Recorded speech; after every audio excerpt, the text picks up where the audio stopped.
Assalamualaikum warahmatullahi wabarakatuh. Alhamdulillah, nahmaduhu wa nasta'inuhu wa nastaghfiruh wa na'udzu billahi min syururi anfusina wa min sayyiati a'malina. May yahdihillahu fala mudilla lahu wa may yudlilhu fala hadiya lahu. Asyhadu an la ilaha illallah wahdahu la syarika lah wa asyhadu anna Muhammadan abduhu wa rasuluh sallallahu alaihi wasallam tasliman katsiran katsira. Amma ba'du, qala Allah ta'ala ba'da a'udzu billahi minasyaitonir rajim. Wa man ahsanu qawlan mimman da'a ila Allah wa 'amila salihan wa qala innani minal muslimin. Wa qala sayyiduna habibuna Rasulullah sallallahu alaihi wasallam, la yu'minu ahadukum hatta yakuna hawahu tab'an lima ji'tu bih, atau kama qala Rasulullah sallallahu alaihi wasallam. Ma'asyiral muslimin, saudara-saudaraku seiman seislam yang dimuliakan oleh Allah Subhanahu wa taala. Alhamdulillah kita bisa berkumpul dalam majlis yang sangat mulia, menyisihkan waktu, meluangkan waktu untuk memikirkan kehidupan kita yang sebenarnya, yaitu nanti kehidupan di akhirat. Hadirin yang mulia, Maulana Ilyas rahmatullah alaih katakan, setiap pabrik yang memproduksi sesuatu, dia akan memberikan garis-garis petunjuk atau buku panduan bagaimana menggunakan tata cara penggunaan produk tersebut, apa-apa yang harus dilakukan dan apa-apa yang jangan dilakukan. Apabila kita melanggar aturan itu, biasanya produk yang kita dapatkan bukan menjadi awet, bagus, tapi malah menjadi rusak. Sering hal itu juga terjadi pada diri kita. Kadang-kadang beli online, datang produk petunjuknya bahasa Cina, nggak ngerti, dipakai langsung rusak, tidak sesuai dengan petunjuk. Ada orang bikin bangunan, dia sok ngerti, sok paham, bikin saja, nggak pakai cakar ayam, nggak pakai konstruksi yang betul. Yang penting dia taunya semen sama pasir. Bangun 3 lantai, baru 1 lantai pun sudah ambruk. Artinya apa? Setiap produk ini dia pasti ada pedoman untuk memakainya, ada petunjuk. Si pembuat itu, pabrik itu, produsennya, dia akan memberikan petunjuk. Dia ingin supaya produknya itu dipuji, kemudian apa? Laku. Kalau orang itu sudah suka dengan produknya, maka dia akan sebarkan produk itu ke orang-orang yang belum tahu, dan semakin laku nanti. Makin banyak produknya, makin banyak keuntungan. Kenapa? Karena orang sesuai menggunakan produk itu dengan panduan yang dia buat. Tapi kalau produk sebagus apapun tidak ikut panduan, walaupun dikatakan ini produk yang terbagus, termahal, tercanggih dan sebagainya, tapi ketika pelaksanaannya tidak sesuai dengan pedoman yang diberikan oleh produsennya, itu nggak bakal lama, pasti rusak. Yang terjadi adalah kerusakan. Kalau sudah rusak, tidak ada nilai. Kalau sudah tidak ada nilai, jadi sampah, dibuang. Begitu pula Allah Subhanahu wa Ta'ala yang memproduksi manusia, yang menciptakan manusia, zahir dan batinnya, jasad dan rohaninya, diciptakan oleh Allah Subhanahu wa Ta'ala sebagai produsen tunggal, tanpa bantuan siapapun. Allah ciptakan dengan kun fayakun, dengan kudratnya. Dan Allah Subhanahu wa Ta'ala yang paling mengetahui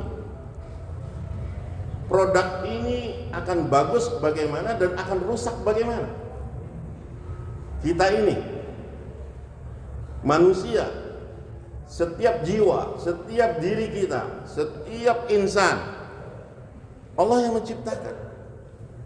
Dan Allah lah yang paling tahu apa yang menguntungkan kita dan apa yang membahayakan kita. Karena kita produk beliau, produknya Allah SWT, diproduksi oleh Allah, zahir dan batin kita. Allah memberikan petunjuk semuanya lengkap untuk menyelamatkan produksinya ini. Setiap manusia diciptakan dengan panduan, dengan pedoman. Untuk apa? Untuk menyelamatkan manusia itu sendiri. Kamu akan berhasil, kamu akan selamat kalau kamu ikut panduan. Dan Allah juga beritahu apa-apa yang akan merusak produksinya itu. Kamu akan rusak kalau begini. Kalau kamu lakukan ini, kamu bakal rusak. Kalau kamu rusak, kamu yang rugi. Kalau kamu rusak, kamu jadi sampah. Berujung pada sampah. Sampahnya manusia adalah di neraka jahanam. Tapi kalau kamu bagus, berkualitas, sesuai dengan panduan, maka kamu akan menjadi barang yang berharga dan bernilai. Dan nilai itu ujungnya adalah surga yang Allah sediakan untuk kita. Nah, panduan inilah hadirin yang dimuliakan oleh Allah yang disebut agama. Inilah panduan yang akan menyelamatkan manusia siapapun itu.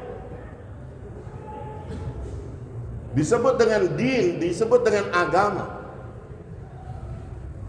Inna dina indallahi Islam. Untuk apa? Supaya manusia itu selamat. Ini ikuti aturan dari produsen, aturan dari pencipta Allah Subhanahu wa Ta'ala. Jangan sok tahu. Jangan sok tahu. Mentang-mentang kamu punya diri, kamu punya jasad, kamu punya otak, tapi itu bukan milik kamu sebetulnya. Itu milik Allah. Karena Allah yang menciptakan. Allah yang Maha tahu mana yang bakal menyelamatkan kamu dan mana yang bakal merusak kamu. Ikuti itu, itulah din. Untuk memahamkan hal ini hadirin yang dimuliakan oleh Allah, tidak tanggung-tanggung Allah turunkan, Allah kirim orang-orang terbaik, insan-insan pilihan, yaitu para anbiya alaihimussalam. Dikirim oleh Allah, diutus oleh Allah Subhanahu wa Ta'ala. Untuk apa? Memasarkan din ini, memasarkan Islam ini, agama ini, panduan ini. Ayolah diikuti, ini menyelamatkan kalian.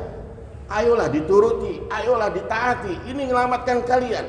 Kalau kalian tidak ikut, kalian akan celaka. Tidak ada pilihan lain. Kalian ikut, kalian akan bahagia. Kalian tidak ikut, kalian akan celaka. Resikonya itu. Pilihannya adalah surga ataupun neraka.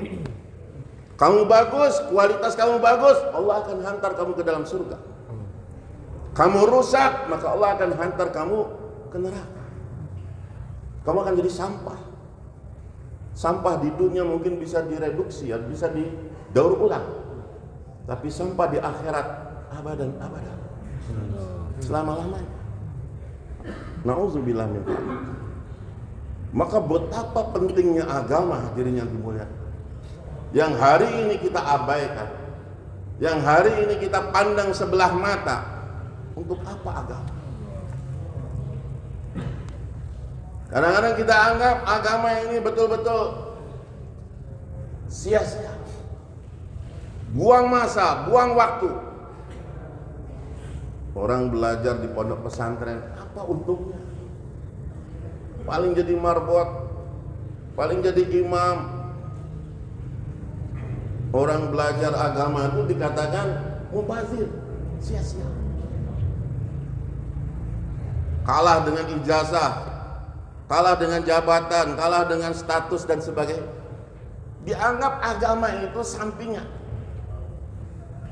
Dianggap agama itu betul-betul nomor yang sekian. Padahal agama adalah panduan menyelamatkan kita. Sedikit saja kita rusak, kita akan celaka.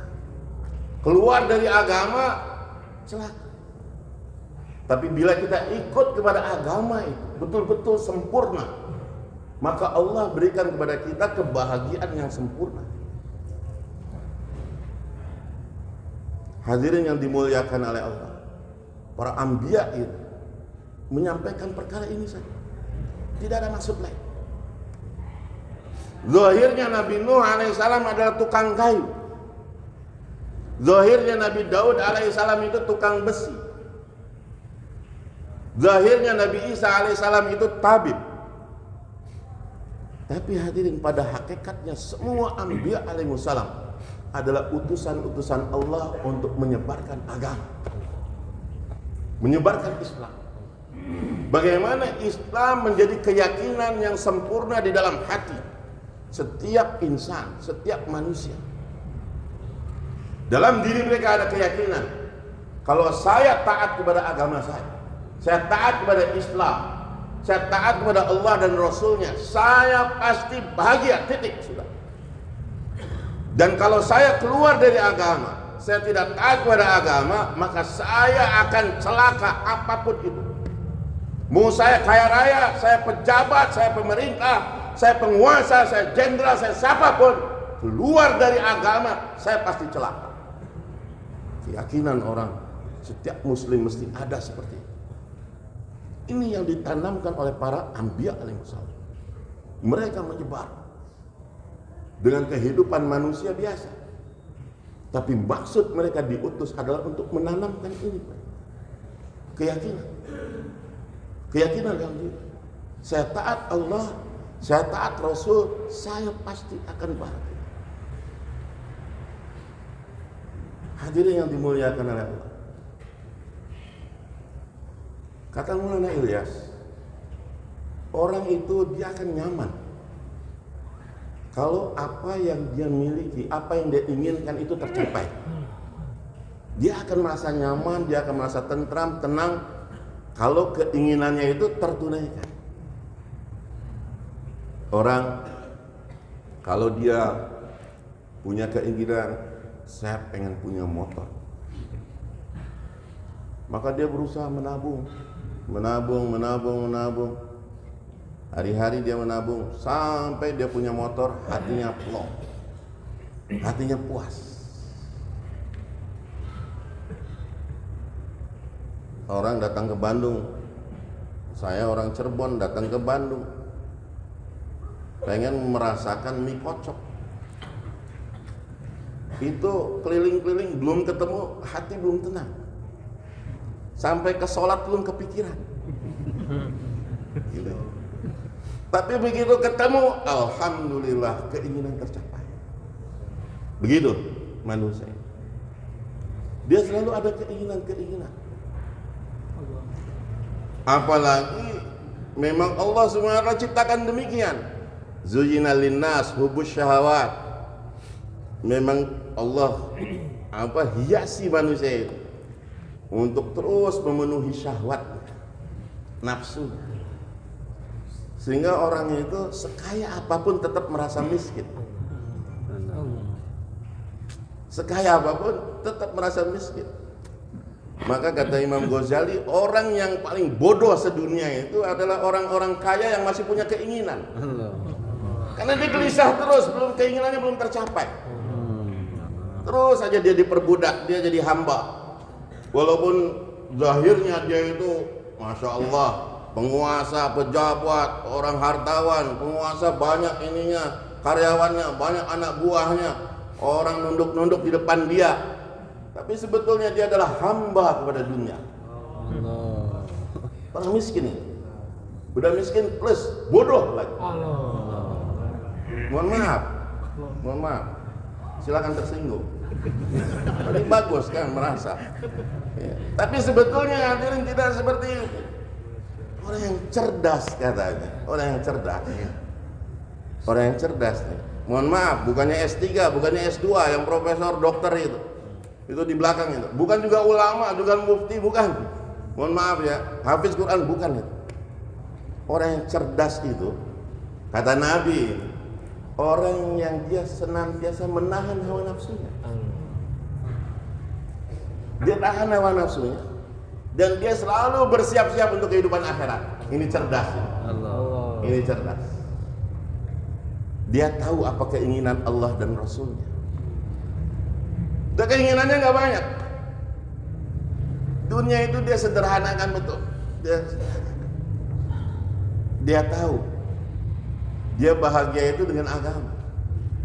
Kecintaannya kepada agama itu melebihi dari segalanya. Sehingga hatinya tentram itu kalau dia bisa taat Allah dan Rasulnya. Nggak yang lain dia. Hatinya itu akan merasa betul-betul senang, tentram kalau dia bisa mentaati Allah dan Rasulnya. Itulah kebahagiaan. Nggak masalah dia nggak punya sofa di rumahnya, tidur beralaskan tikar saja dia nggak masalah. Coba kalau orang yang pikirnya dunia, lihat sofanya robek sedikit saja dia udah gelisah. Aduh, jadi orang miskin saya, sofa saya sobek. Bagaimana harus ganti sofa? Mobilnya lecet sedikit, ganti mobil. Gelisah dia, gelisah. Keinginan duniawinya itu yang menjadi keinginan utama. Nggak ada ketentraman. Karena dia itu kan kepada benda, selalu kepada benda. Ini belum didapat. Ini orang bodoh tuh seperti itu. Orang pintar nyenyak saja dia tidur. Nggak perlu di kasur yang mewah, nggak perlu dengan selimut yang mahal, nggak perlu dengan AC yang ini. Dia tidur di mana saja. Bisa sholat, bisa dia zikir, bisa dia baca Quran. Alhamdulillah, hatinya tenang. Dia ketemu keinginannya itu ketemu di situ, ketentramannya di situ. Jadi ketika kita meletakkan kesenangan kita, syahwat kita kepada agama, disitulah kesempurnaan. Dia akan mendapatkan kenikmatan hidup. Dia akan mendapatkan kenikmatan hidupnya. Tapi kalau dia jadikan selain agama menjadi satu kenikmatan dia akan merasa gelisah.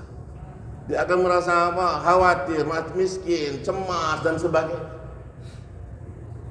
Ini yang Allah Subhanahu wa ta'ala merasa kita tentram dengan agama kita. Ala bizikrillah. Allah ingatkan, dengan bizikrillah hati itu akan tentram. Itu memang dari Allah yang katakan, kamu akan tenang kalau ada agama. Kamu akan hidup tentram, kamu akan tidur nyenyak, kamu akan nyaman dalam kehidupan ini dengan agama, bukan dengan benda. Nah ini hadirin yang dimuliakan oleh Allah, pelajaran yang paling pertama sekali dari pencipta kita, dari Allah Subhanahu wa ta'ala yang menciptakan kita. Allah paling tahu. Jangan ini, jangan itu, jangan anu, jangan ini dan sebagainya, ini adalah sebagai penyelamatan bagi kita. Bukan menzalimi kita, tidak ada satupun. Allah zalim kepada kita. Nauzubillah.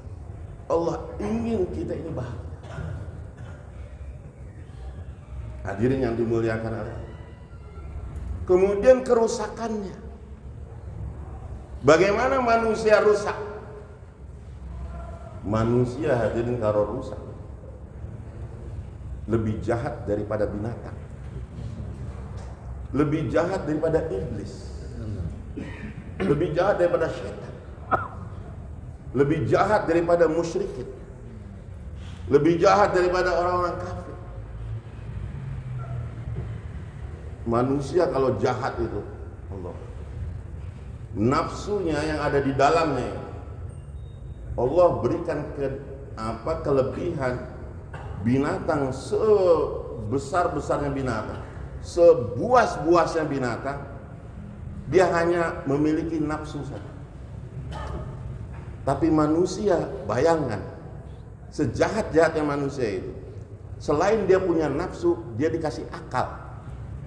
Akalnya itu untuk nakal, akalnya itu untuk jahat. Dia bagaimana kebuasannya itu ditambah dengan otak yang cerdas, diberikan akal oleh Allah, digunakan untuk melawan Allah, digunakan untuk menentang Allah, digunakan untuk menghancurkan sesama manusia, digunakan untuk merusak orang, merusak diri sendiri, merusak peradaban. Sebuas-buasnya hewan mereka dengan nafsunya saja, nggak ada akal. Tapi manusia kalau sudah rusak, mereka gunakan akalnya itu untuk rusak, untuk merusak. Maka para anbiya alaihissalam mencegah kita, jangan sampai manusia itu rusak.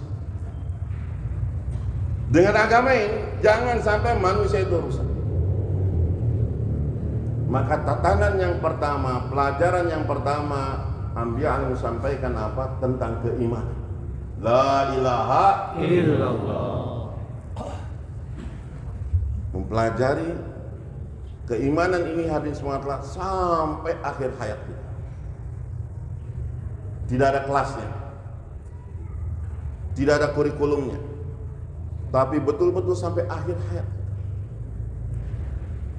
Sampai Nabi perintahkan lakinu amwatakum, supaya ditalkin. Orang yang mau meninggal itu ditalkin. Masih suruh kita diajari tentang la ilaha illallah sampai akhir hayat. Minal mahdi ilal lahdi, la ilaha illallah. Allah minta supaya iman kita itu bukan iman yang kacangan, bukan iman yang eceran, bukan yang sembarangan kita, tapi iman yang kuat, iman yang kokoh, iman yang tidak tergoda oleh apapun, baik situasi ataupun keadaan. Yakin kepada Allah ada tertanam di dalam hati. Ini pelajaran yang susah, terus terang susah. Bagaimana supaya iman ini wujud dalam diri kita? Ini para anbiya alaihissalam, Allahu Akbar, luar biasa, menanamkan kepada setiap umat bagaimana la ilaha illallah masuk dalam hati, menghujam dalam hati. Meyakini Allah melebihi dari apapun, menafikan yang lainnya, menafikan makhluk, menafikan selain Allah. Meyakini Allah di balik semua kejadian. Zahir batinnya semuanya ada dalam kuasa Allah Subhanahu wa ta'ala. Ini kalau orang sudah masuk keimanan dalam dirinya, diri yang dimuliakan oleh Allah, la khaufun alaihim wa lahum yahzanun. Tidak ada lagi kesedihan, tidak ada lagi dia stres, tidak ada. Dia yakin karena semua ini ada yang mengatur. Semua ini ada yang mengatur, semua itu ada takdirnya. Baik buruk ada takdirnya, manfaat mudarat ada takdirnya. Dia tahu dia diperintah hanya untuk ikhtiar, dia diperintah hanya untuk usaha, tapi dia tidak yakin sedikit pun dengan usahanya. Dia yakin hanya dengan khazanah Allah. Dia yakin hanya dengan khazanah. Saya ini cuma ikhtiar saja. Saya buka toko hanya ikhtiar saja. Saya garap kebun ini hanya ikhtiar saja. 100%. Kasih pupuk yang terbaik, toko marketing yang terbaik, promosi yang terbaik. Tapi yakin rezeki bukan dari toko, rezeki bukan dari kebun, rezeki tetap dari Allah Subhanahu wa ta'ala. Saya masuk PNS, ASN itu hanya ikhtiar saja. Yang gaji saya bukan atasan, yang gaji saya bukan kantor, Allah. Tapi saya ikhtiar jadi ASN yang terbaik, jadi pegawai yang terbaik. Maksimalkan ikhtiar, tapi yakin hanya kepada Allah SWT. 100% kita ikhtiar, tapi yakin hanya kepada Allah. Saya punya 5 hektar kebun, saya punya 10 hektar sawah, saya punya 5 pabrik, 5 perusahaan, saya punya ini, punya itu dan sebagainya. Ikhtiar. Sebaik-baik yang kita bisa lakukan, lakukan. Bagaimana kita dengan karyawan, bagaimana kita dengan disiplin perusahaan, bagaimana kita dengan aturan-aturan kantor dan sebagainya, kita sempurnakan. Jangan malah melawan majikan, melawan atasan. Kamu makhluk, Allah yang tentukan, gitu kan? Jangan begitu. Hari itu juga kamu akan dipecat. Kita tidak begitu. Maksimalkan ikhtiar, tapi nolkan yakin dari mereka hanya kepada Allah. Tidak ada masalah. Hidup itu akan tentram. Hidup itu akan nikmat. Pabriknya kebakaran, alhamdulillah. Yang kebakaran cuma pabrik, iman saya masih ada. Allah. Dia nggak ada kesan, nggak ada kesan. Laporan keuangan, Pak, kita bangkrut, alhamdulillah. Yang bangkrut cuma keuangan, iman kita nggak bangkrut. Begitu orang iman, karena tahu dia itu hanya sekedar orang ataupun benda yang dititipi rezeki oleh Allah. Kayak sahabat itu kan, suami-suami mereka mati syahid di jalan Allah. Apa jawab istri-istrinya? Bagaimana ini suami kamu meninggal? Dari mana kamu akan dapatkan rezeki? Yang nafkahi kamu sudah nggak ada sekarang. Yang nanggung anak-anak kamu sudah tidak ada sekarang. Apa sahabiah itu panik? Tidak. Apa jawab mereka? Zahabal marzuq wa baqiyar razzaq. Pemberi yang diberi rizki udah meninggal, tapi pemberi rizki ar-razzaq masih ada. Untuk apa? Takut. Siapa takut? Razzaq masih ada. Suami saya kan yang diberi rizki, pemberi rizkinya masih ada. Yang rusak cuman keran, sanyonya masih ada, insya Allah. Ini keyakinan la ilaha illallah dibawa dalam kehidupan, tentram hidup. Tentram. Kadang-kadang orang itu kalau yang biasa udah lihat nolnya miliaran, ya, berkurang 1 nol saja udah jantungan ya. 01 1 ring, nolnya 2 kurang 2 ring. Ya Allah. Ini terpengaruh baru nolnya saja loh Pak. Tapi orang beriman tidak. Yang hilang tuh nol, ar-razzaq nggak hilang. Allah. Pemberi rizki tidak hilang. Daiman abada, senantiasa ada. Dan Allah tidak terikat ngasih rizki kamu melalui pabrik, harus melalui sawah. Enggak, Allah nggak mau didikte seperti itu. Apalagi rizkinya orang beriman. Rizkinya orang beriman itu apa? Min haitsu la yahtasib. Dari cara yang tidak disangka. Ini rizki yang asli orang beriman itu seperti itu. Jadi dengan la ilaha illallah itu hidup akan tenang. Masalah-masalah yang datang kita nggak akan stres, nggak akan panik, nggak akan. Sekarang orang ribut, Ustaz. Sekarang ekonomi lagi merosot, pedagang-pedagang pada panik. Terus gimana? Larinya pada ke dukun, Ustaz. Ya Allah, ya Allah. Itu bukan bangkrut tokonya, bangkrut iman nih. Kenapa? Ini keyakinan. Urusan rezeki, urusan ekonomi, urusan politik, keamanan, semuanya datang dari Allah. Allah yang mengatur, Allah yang memutuskan, Allah yang menentukan. Gimana nih Ustaz? Politik sekarang nih kacau balau, ini itu dan sebagainya. Yang mau nyalahin siapa? Mau nyalahin siapa? kita tidak yakin dengan Allah, kita tidak yakin dengan agama kita sendiri, kita tidak yakin dengan amalan kita sendiri. Orang beriman yang bikin gara-gara alam semesta ini adalah orang beriman. Jangan salahkan orang-orang kafir. Ini orang dari sana nih, seberang nih banyak judi online, orang terkena inilah itulah dan sebagainya. Semaksiat-maksiatnya orang non-Islam, semaksiat serusak-rusaknya orang tidak beriman, enggak berpengaruh sedikit pun di dunia ini. Tidak ada pengaruhnya. Tidak ada pengaruhnya.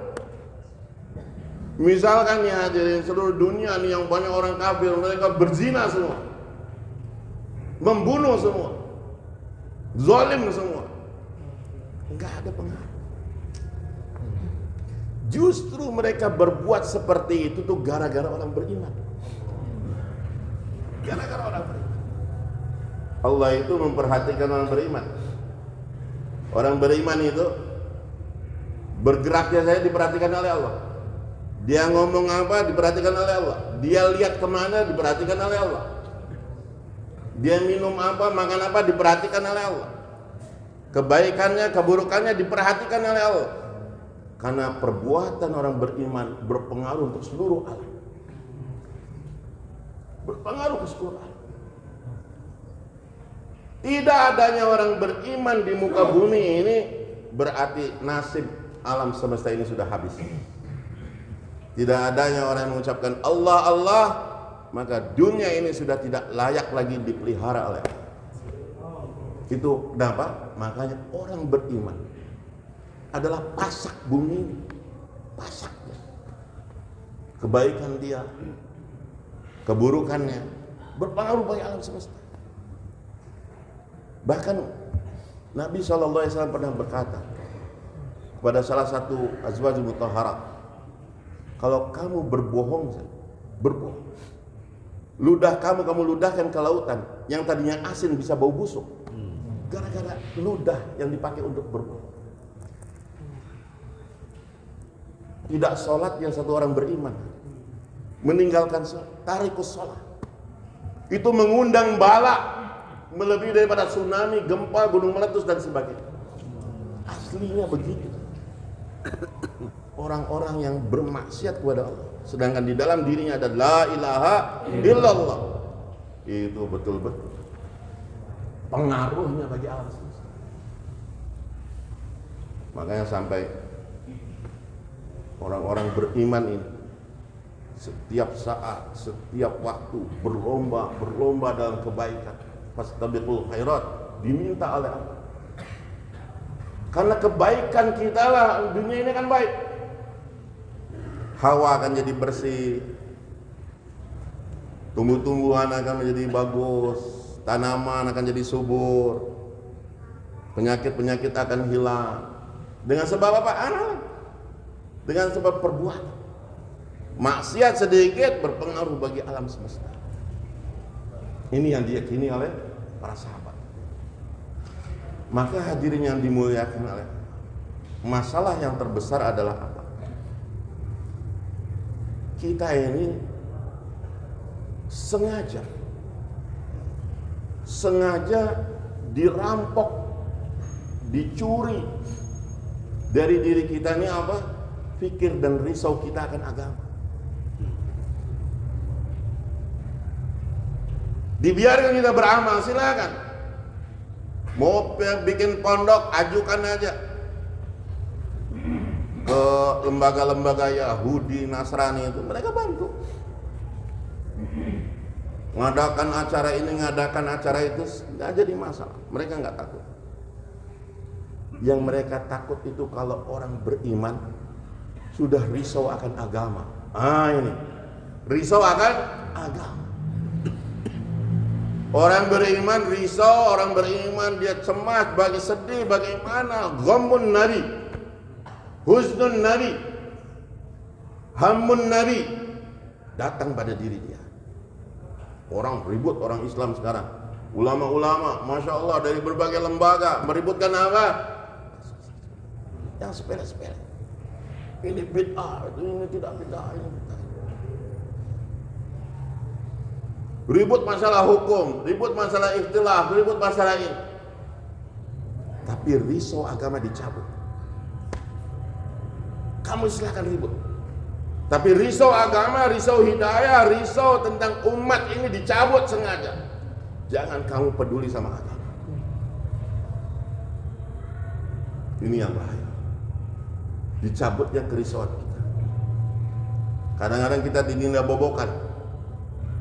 Justru dengan dunia kita ini dinina-bobokan kita. Yang penting saya sudah haji, yang penting saya sudah sholat, yang penting saya sudah berjamaah, saya sudah zakat. Oh, dia senang. Kalau Ramadan itu orang ngumpul di rumahnya itu antri zakat dia merasa senang. Saya sudah membantu umat. Risau Nabi tidak seperti itu. Husnul Nabi tidak seperti itu. Sunnah Nabi yang paling luar biasa itu di antara semua sunnah itu adalah apa? Risau umat. Bagaimana semua umat ini bisa selamat masuk ke dalam surga dan selamat dari api neraka? Ini risau. Enggak pernah berhenti. Daimal huzn. Senantiasa ada. Tangisan Nabi SAW. Zahirnya Nabi tersenyum. Zahirnya Nabi ceria. Tapi dalam batin Nabi SAW enggak pernah tenang. Gelisah terus. Gelisah. Ini yang dicuri dari kita. Kamu bagus jadi petani, lanjutkan, sibukkan dalam petani. Kamu bagus jadi PNS, sibukkan kamu jadi. Kamu bagus jadi polisi, jadi tentara, sibukkan kamu. Kamu jadi pedagang, sibukkan. Itu ibadah, itu Masya Allah. Nanti kamu manfaat hartanya banyak. Orang-orang miskin bisa kamu biayai, kamu bisa tolong yatim piatu, janda-janda miskin, apalagi yang muda bisa kamu bantu. Merasa sudah selesai. Tapi risau bagaimana ini agama bisa hidup sempurna. Nah, ini dihilangkan. Udah, gak usah ngurus orang yang gak sholat. Capek kamu. Yang penting kamu udah sholat, keluarga kamu udah sholat. Enggak sholat udah antep, biarkan. Nih, pikirnya dicuri, pikirnya dirampok dia nggak terasa bahwa itu yang paling berharga dalam diri Nabi SAW. Pikir, kerisauan, tangisan. Dalam riwayat disebutkan Nabi SAW itu 18 kali dia menangis setiap harinya. 18 kesempatan Nabi akan menangis berjam-jam. Ada nih.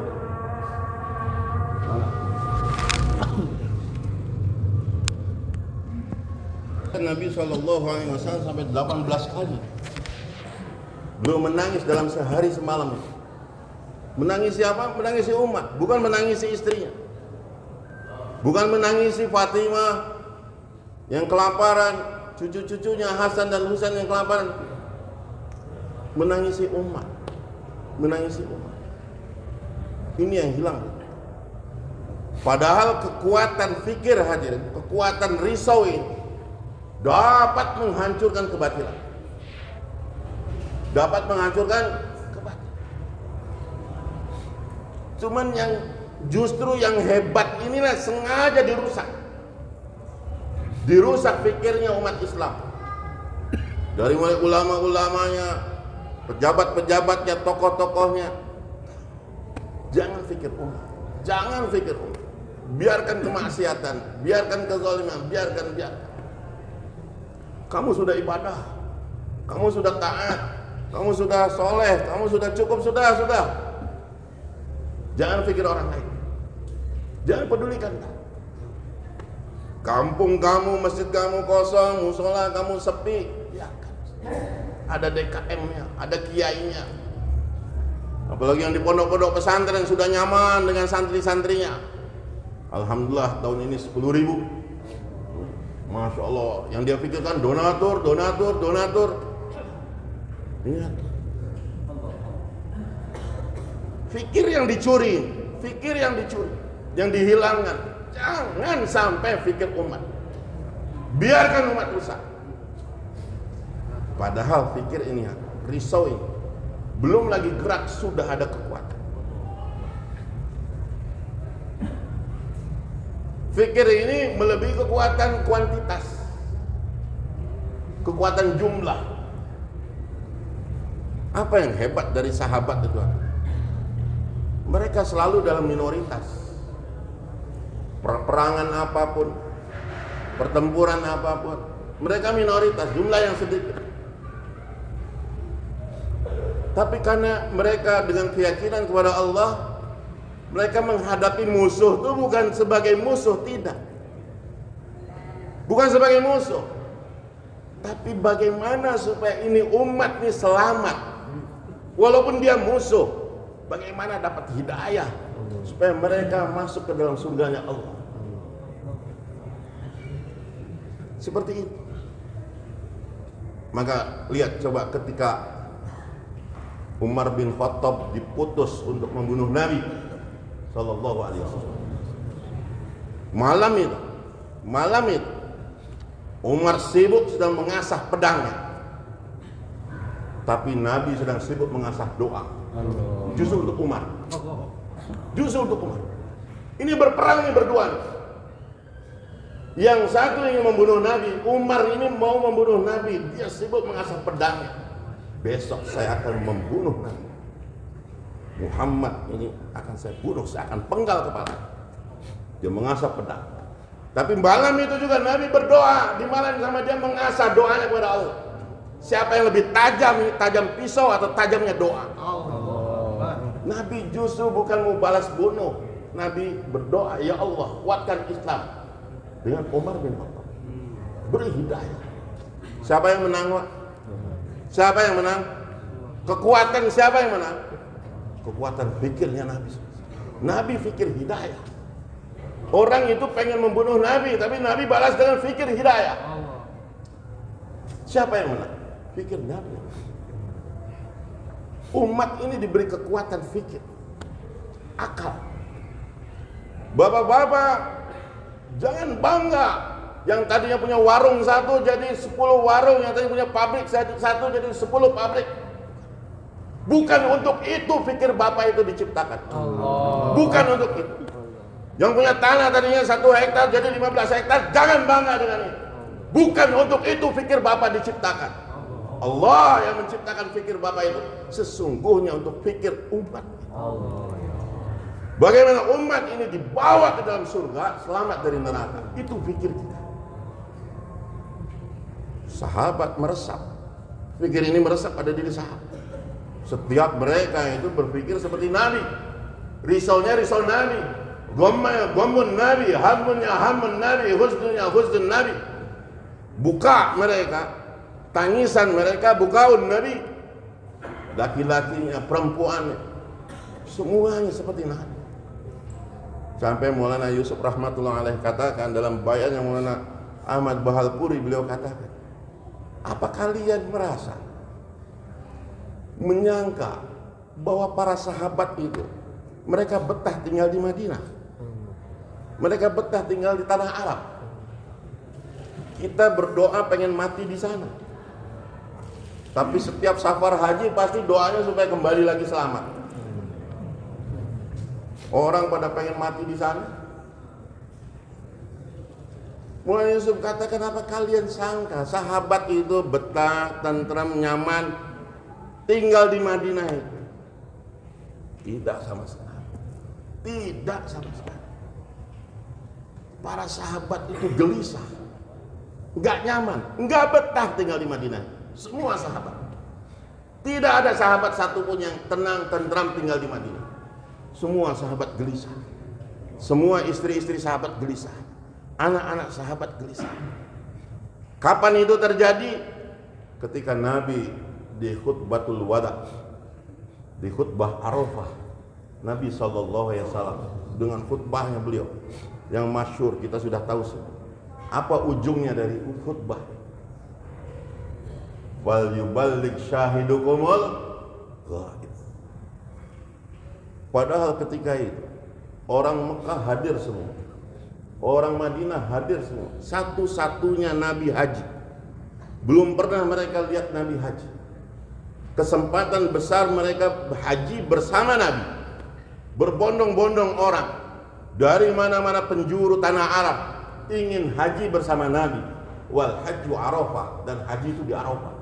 Mereka ada yang gabung di Mina, mereka ada yang gabung di sini, gabung di sana dan sebagainya. Kumpul semua di mana? Di Arafah.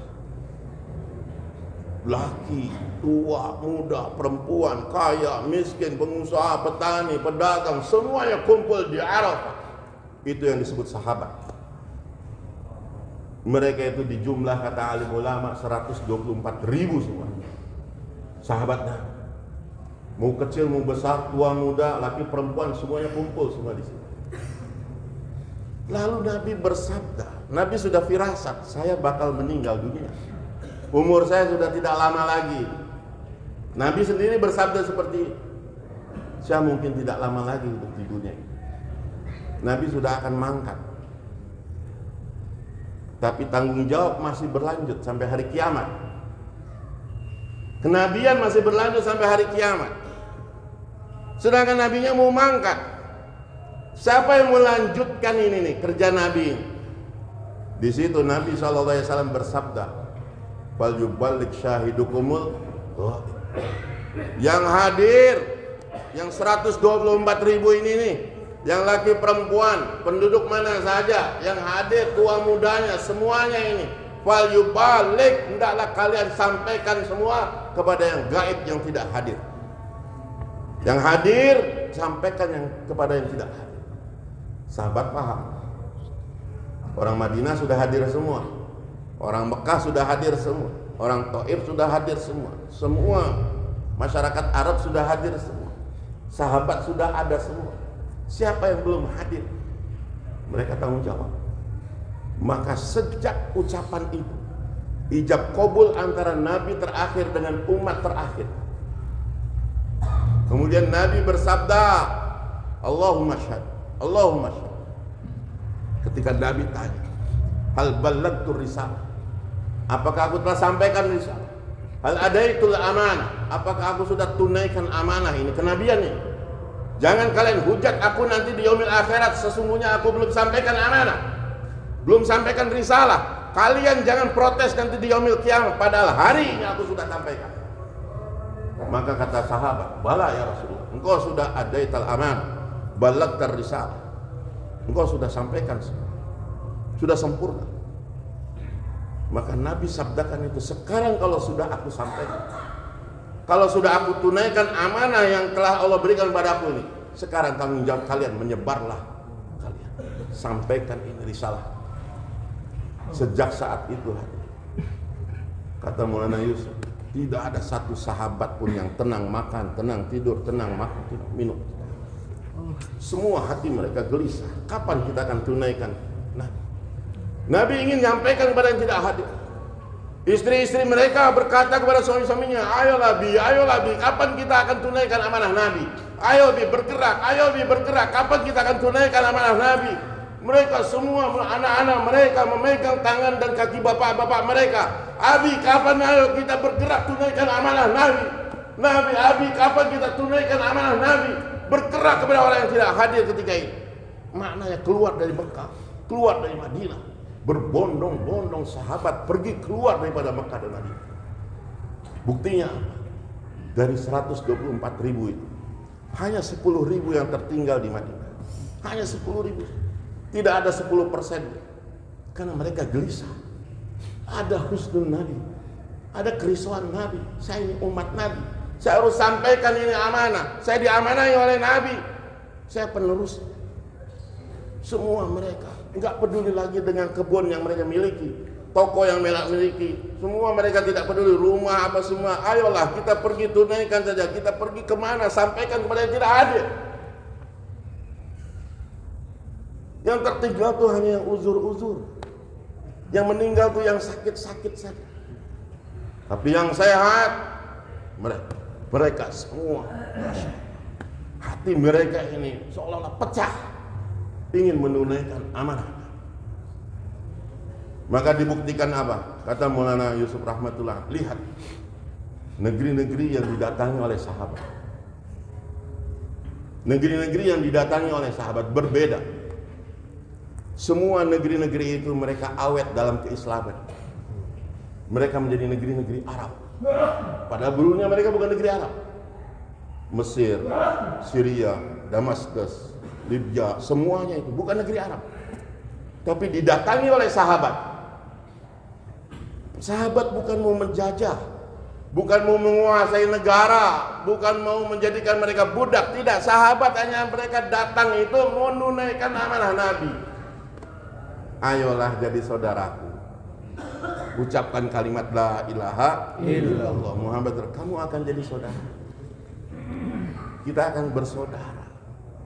Bukan menjajah, bukan menguasai negeri. Makanya negeri-negeri yang didatangi oleh sahabat awet sampai detik ini masih Islam. Tapi coba lihat negeri-negeri yang didatangi oleh pasukan Islam jauh setelah zaman sahabat. Mereka datang ke Eropa, Spanyol berapa ratus tahun. Mereka datang ke India berapa ratus tahun. Mereka datang ke Filipina, mereka datang ke Nusantara juga berapa ratus tahun. Akhirnya apa? Banyak yang berbalik, jadi murtad lagi. Spanyol jadi murtad lagi, India jadi murtad lagi. Karena niatnya lain, berbeda. Bukan menunaikan Nabi, malah mau menjajah, malah mau menguasai negara. Nabi sampaikan hanya untuk menyampaikan amanah Nabi. Kristen. Makanya Maulana Ilyas rahmatullah alaih dan Maulana Yusuf, ketika negeri India itu dijajah betul-betul oleh Inggris, ulama-ulama dibantai, mereka semua menyerukan angkat senjata untuk melawan Inggris. Apa yang dilakukan Maulana Ilyas, Maulana Yusuf ketika itu? Doa atas hidayah. Malah kata Maulana Ilyas, mereka Inggris itu sudah datang ke sini tanpa membawa agama. Ayo kita pikir bagaimana mereka bisa pulang ke Inggris bawa agama. Bayangkan pikirnya dai, pikirnya Nabi seperti itu. Umar bin Khattab radhiyallahu anhu satu ketika mendengar ada satu orang telah murtad. Satu orang sudah murtad dari Islam. Begitu khawatirnya Umar, begitu sedihnya Umar, sampai Umar mengutus satu orang, pergi kamu ke sana, bujuk orang itu supaya dia masuk ke dalam Islam lagi. Diutusnya orang itu. Berapa lama perjalanan? 6 bulan perjalanan. 6 bulan perjalanan. Sampai jumpa kepada orang itu. Sampai jumpa kepada orang itu. Dibujuknya orang. Kenapa kamu murtad dari Islam? Ayolah masuk ke dalam Islam. Apa jawab orang itu? Tidak, saya tidak mau masuk Islam. Saya mau masuk Islam dengan 2 syarat.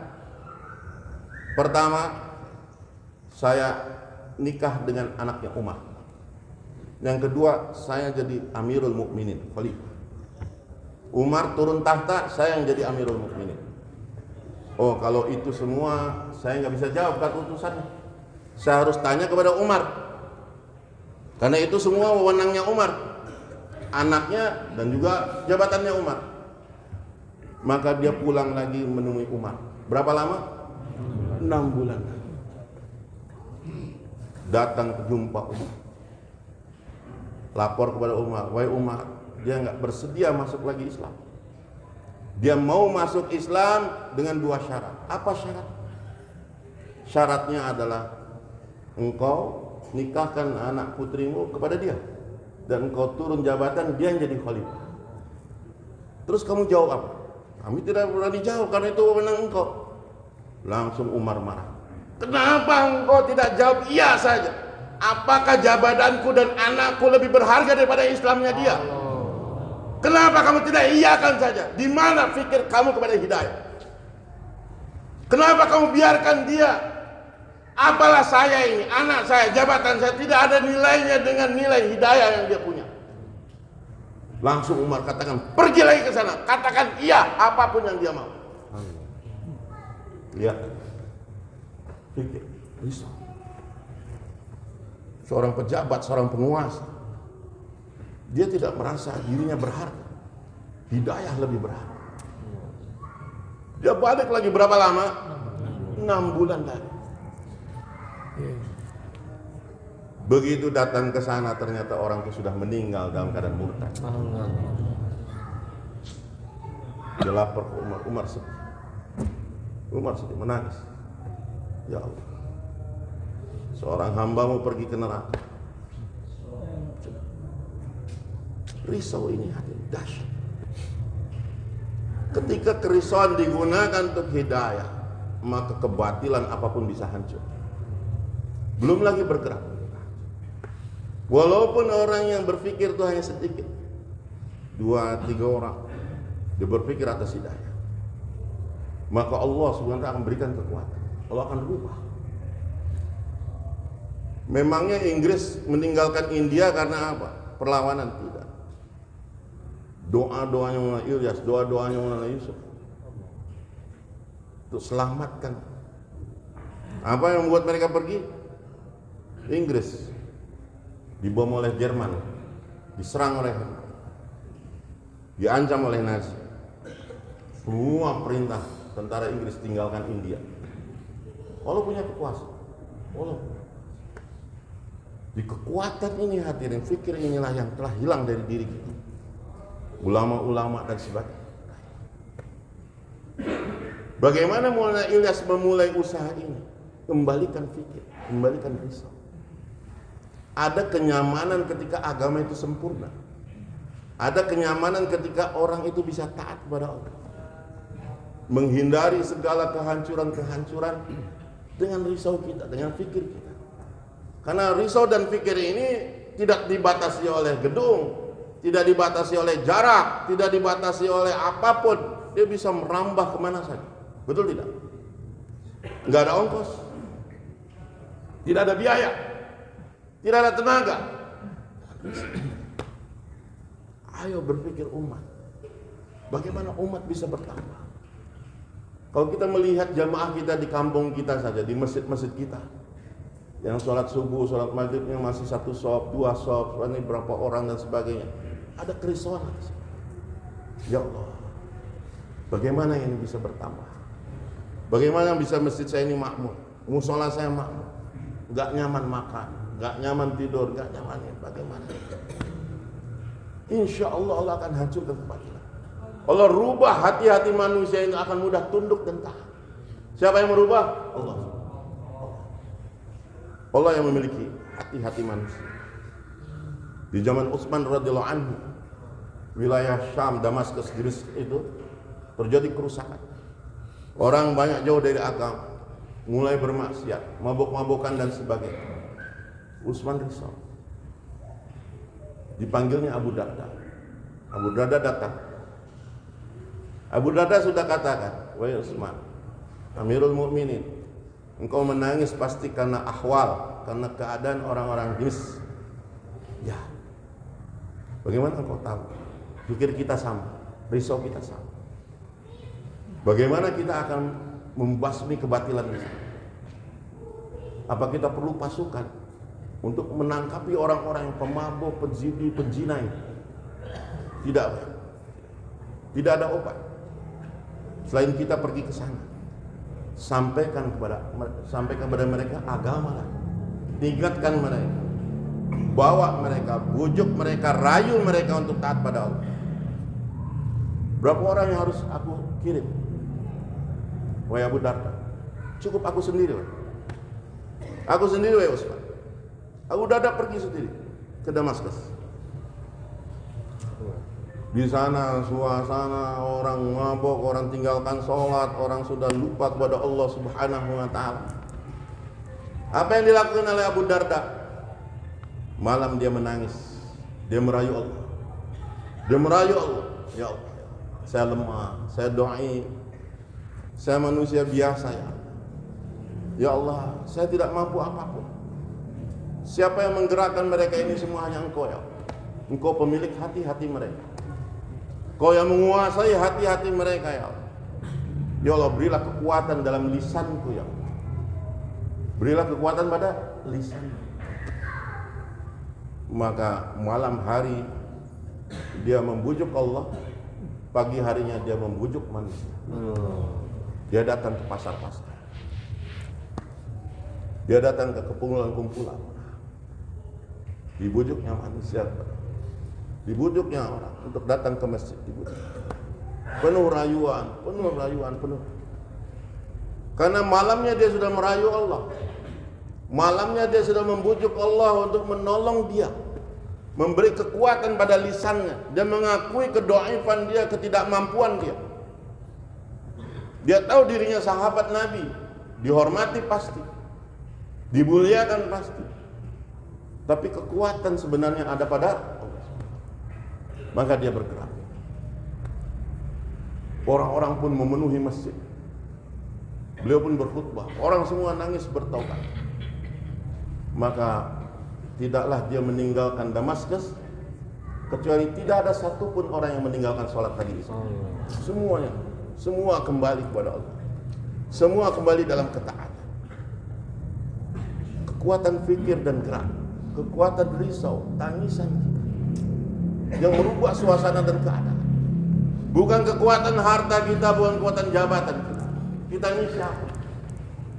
Kita ini hanya dipilih oleh Allah, diangkat oleh Allah dari tepi jalan, pinggiran jalan kita yang tadinya rusak, yang kita tadinya lalai, dipilih oleh Allah untuk jadi dai-dai Allah. Diberi amanah untuk meneruskan kerja Nabi. Jangan pikir diri sendiri, pikirkan yang lain. Seorang datang kepada Maulana Ilyas rahmatullah alaih. Dia seorang khatib, seorang penceramah jago, ahli retorika, ahli pembicara luar biasa, ulama besar. Dia datang kepada Maulana Ilyas. Dia katakan, Maulana Ilyas dakwahi dia. Ayolah, ikut dalam dakwah. Allah sudah beri kamu kemampuan, ulama lagi, pandai bicara. Kamu banyak orang yang ikut pada kamu sebagai mubalik terkenal. Ulama itu katakan apa? Hadrat, wahai Maulana, kalau dulu iya, saya masih sehat, saya masih kuat, saya masih bicara lantang berapi-api, 4 jam, 5 jam saya berceramah, masih kuat. Tapi sekarang saya sudah lemah, saya sudah uzur, saya sudah berumur, saya sudah tidak sanggup lagi, wahai Maulana. Apa jawab Maulana Ilyas? Wahai Syekh, kalau engkau dahulu ketika engkau mampu, ketika engkau hebat, ketika engkau bisa, engkau masuk ke dalam dakwah ini, maka engkau tidak diterima oleh Allah SWT.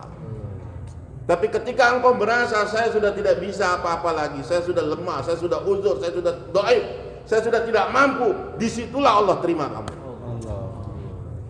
Kekuatan kita bukan di zahir, bukan pandainya bagusnya bayan, bukan kita pandai ceramah, bukan kita jago bahasa Arab, bahasa Urdu, tidak, bukan. Tapi kerisauan, kerasa doifan kita di hadapan Allah. Kita buat amalan kepada Allah, minta kepada Allah, ya Allah, siapa yang mengurus negeri ini rusak? Dari atas sampai ke bawah sudah rusak, ya Allah. Pemimpin-pemimpinnya, pejabat-pejabatnya sudah, siapa yang mau memperbaiki ini? Kekuatan mana yang bisa ini, ya Allah? Hadirin, kalau setiap kita dengan fikir yang sama, bagaimana mereka mendapatkan hidayah? Allahu Akbar. Berubah negerinya. Asal fikir kita. Alhamdulillah ini istimewa mau diadakan. Istimewa di Sumatera tanggal 13 nanti. Di Kalimantan tanggal 16 nanti. Kemudian di Sulawesi tanggal 18, di Papua. Kemudian di Nusa Tenggara, di Lombok, di Mataram. Kemudian di Jawa nanti kita untuk orang-orang Jawa, kita di Magelang tanggal 2, 3, 4, 5. Bukan sekedar mau kumpul, mau nyatukan fikir kita ini, istimaiyat fikir dan nangis kita. Bagaimana nasib negeri ini khususnya dan nasib umat seluruhnya di seluruh alam bisa diselamatkan oleh Allah, bisa ikut panduan Allah, selamat dari murkanya Allah di dunia dan juga di akhirat. Insyaallah bersedia hadir. Untuk pikir ini saja kita merasa suka, ya Allah, diberi akal oleh Allah, diberi harta oleh Allah, diberi kesehatan oleh Allah, dipakai untuk agama. Allahu Akbar. Dipakai untuk agama. Ini ajib ya. Satu kelebihan yang luar biasa. Allah mau pakai kita. Allah mau gunakan kita. Itu satu kelebihan yang luar biasa. Allah sayang kepada kita. Idza ahabballahu 'abdan istakmalah. Kalau Allah suka kepada suatu hamba, Allah akan gunakan dia. Dipakai betul-betul dia itu untuk agamanya, dicapaikan untuk agamanya, betul-betul dipenatkan untuk agamanya, dimiskinkan untuk agamanya, dibikin risau, nangis, gelisah untuk agamanya. Itu baru dipakai oleh Allah. Baru betul-betul dipakai. Hadirin yang dimuliakan oleh Allah. Apa yang kita mau cari di dunia ini? Yang kita bangga-banggakan. Kita alhaqumut takasur. Kita banyak telah ditipu dengan berbanyak-banyak. Masuk dalam golongan-golongan kita. Orang-orang yang lalai, orang-orang yang dimurkai oleh Allah. Allah yahsabu anna malahu akhladah. Kita ini termasuk bukan al-hakumut takasur lagi. Orang-orang yang dicela oleh Allah Subhanahu. Merasa kita tattakhiduna wasani'a la'allakum takhludun. Kau merasa bahwa kamu kalau bikin ini bisa nanti awet nih pabrik saya, awet nih pertanian saya. Kita merasa oh ini akan nanti bisa anak keturunan saya sampai 7 keturunan. Kalah, kata Allah, tidak sama sekali. Allah bantah itu, kalah. Tidak sama sekali. Tidak ada yang kamu bawa. Tidak ada yang bisa kamu banggakan. Tapi justru amalan agama kamu, risaunya kamu, pikirnya kamu, tangisannya kamu, itu yang paling berharga di sisi Allah SWT. Hadirin yang dimuliakan oleh Allah. Kerusakan umat ini bukan dari orang lain, tapi dari diri kita sendiri, dari umat Islam sendiri. Sayyidina Abu Bakar katakan, kalian masih tidak sadar rusaknya negeri ini, syarut marutnya negeri ini adalah karena kita ahli-ahli dakwah. Lemahnya kita dalam makomi, lemahnya kita dalam intikoli, itulah gara-gara itulah syarut marut negeri. Efeknya luar biasa. Maka bagaimana kita sekarang ini hadirin ikut andil di dalamnya. Ya Allah, istamilna ya Allah. Pakai saya ya Allah, gunakan saya. Untuk apa saya punya mobil kalau tidak digunakan untuk agama? Untuk apa saya punya rumah megah Masya Allah tapi masturat kita tolak? Untuk apa ya Allah untuk tidak digunakan untuk agama? Untuk apa? Semua ini hadirin yang dimuliakan oleh baru akan kita sadari ketika apa? Yaumul akhirat. Baru kita akan tersadar. Ya Allah. Betul ini, betul itu, betul ini, betul itu. Tipuan-tipuan yang kata kita katakan bohong, kata kita ini dusta, ternyata nyata nanti di akhirat. Maka hadirin yang dimuliakan oleh Allah, kesempatan besar. Kesempatan besar. Dengan istimewa-istimewa yang ada itu, kita ikut andil di dalam. Ada fikir kita ke arah sana. Bagaimana negeri ini, bagaimana seluruh umat ini bisa selamat. Walaupun kita hanya 1 langkah, 2 langkah hadirin yang dimuliakan oleh Allah, itu sudah bisa merubah negeri. Dengan niatan kita yang kuat. Dengan niatan kita dipakai, minta dipakai, uang kita dipakai, harta kita dipakai. Kalau bapak-bapak baca fadilah sedekah, untuk apa Allah berikan harta? Untuk apa Allah berikan kekayaan? Hanya titipan untuk diberikan, untuk digunakan. Sampai dalilnya, mana ada dalilnya boleh menyimpan uang lebih dari 1 tahun? Di mana dalilnya kita boleh kita menyimpan uang lebih daripada 1 tahun? Ada tidak? Banyak sahabat kaya raya. Abdurrahman bin Auf, Abu Darda, Utsman bin Affan, itu Suhaib Ar-Rumi, itu semua orang kaya raya. Anas bin Malik kaya raya betul-betul. Tapi apa mereka kena nisab zakat? Banyak yang tidak kena nisab zakat. Karena sebelum setahun harta mereka sudah habis. Belum setahun, belum sampai nisab, harta mereka habiskan. mereka habiskan banyak. Hidup mereka sederhana, menyederhanakan keinginan. Nah, tadi orang cerdas tadi, menyederhanakan. Mereka nggak mau dibilang orang bodoh, ditipu dengan angan-angan. Mereka habiskan, senang. Hartanya digunakan untuk agama itu mereka senang. Ini harta saya, ini diri saya, ini rumah saya, ini mobil saya, digunakan untuk agama, terlibat. Untuk apa? Supaya kita sadar bahwa kita ini berharga di sisi Allah SWT.